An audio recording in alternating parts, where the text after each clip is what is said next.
أول شيء خلقه الله سبحانه وتعالى الماء ثم القلم، فكتب به مقادير كل شيء.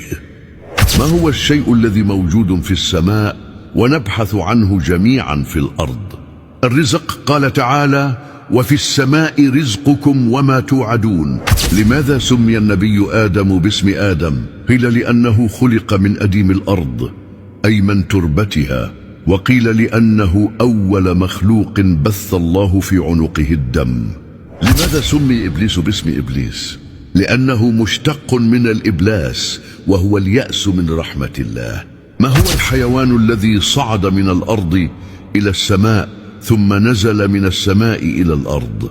الكبش، فقد صعد حين قدمه هابيل قربانا لله، ثم نزل على سيدنا إبراهيم عليه السلام حين كان ذاهبا لذبح ابنه إسماعيل عليه السلام.